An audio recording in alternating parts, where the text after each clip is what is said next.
બિહાર બાદ ગુજરાતમાં મતદાર યાદીને એને લઈને કોંગ્રેસ આક્રમક થઈ છે।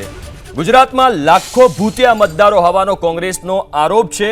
રાજ્યમાં લાખો મતદારો ભૂતિયા હોવાના પુરાવા મળ્યાનો અમિત ચાવડાએ દાવો કર્યો છે। વોટ ચોરીને ખુલ્લી પાડવા કોંગ્રેસ રાજ્યવ્યાપી આંદોલન કરશે। તો આ મોટા સમાચાર। બિહાર બાદ ગુજરાતમાં મતદાર યાદીને લઈને કોંગ્રેસ આક્રમક છે। ગુજરાતમાં લાખો ભૂતિયા મતદારો હોવાનો કોંગ્રેસે આરોપ લગાવ્યો છે। અમિત ચાવડા કોંગ્રેસના પ્રદેશ પ્રમુખ તેમણે આરોપ લગાવ્યો। કોંગ્રેસ દ્વારા પણ ગુજરાતની મતદાર યાદીઓની ચકાસણી કરવામાં આવી રહી છે।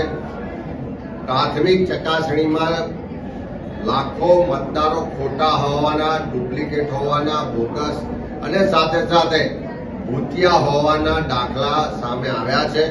પુરાવાઓ પણ મળ્યા છે।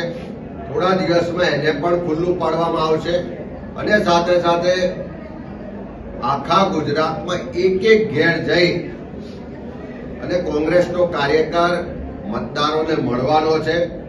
એમના વોટની ચોરી કોઈ ના કરી જાય। વોટ ચોરો લોકશાહી ખતમ કરવા માટેનું જે આખું ષડયંત્ર કરી રહ્યા છે એમાં ફરી સફળ ના થાય એ માટેનું અભિયાન લઈને અમે આવવાના છે। એટલે આવનારા દિવસમાં ગુજરાતમાં પણ જે વોટ ચોરો છે, જે વોટની ચોરી છે, એને અમે ખુલ્લા પાડીશું।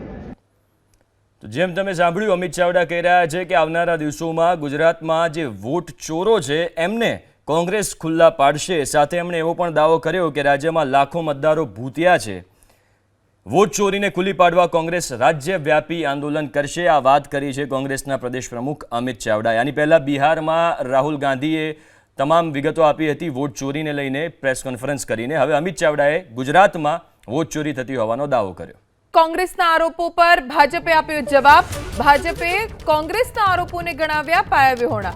રાહુલ ગાંધી બાલિશ વાતો કરે છે તેવું યજ્ઞેશ દવેએ કહ્યું। વધુમાં તેમણે ઉમેર્યું કે અમિત ચાવડા તો સીઝન રાજકારણી છે। મતદાનના આંકડા ચેક કરવા જોઈએ। જે બેઠક ભાજપ જીત્યું છે ત્યાં ચેક કરો। મતદાર યાદીમાં સતત સુધાર થતા રહેતા હોય છે।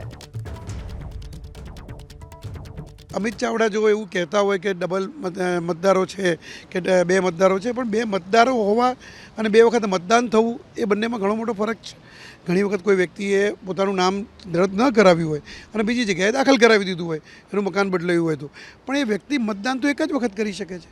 ભૂતકાળના મતદાનો પણ ચેક કરવા જોઈએ એમણે કે જે મતદાનો થયેલા છે એ મતદાનની ટકાવારી અને મતદાનો થયા હોય એ બંને વ્યક્તિ, એક વ્યક્તિના નામ બે વખત હોય તો બંને જગ્યાએ મતદાન થયું છે કે નહીં એ પણ ચેક કરવું જોઈએ।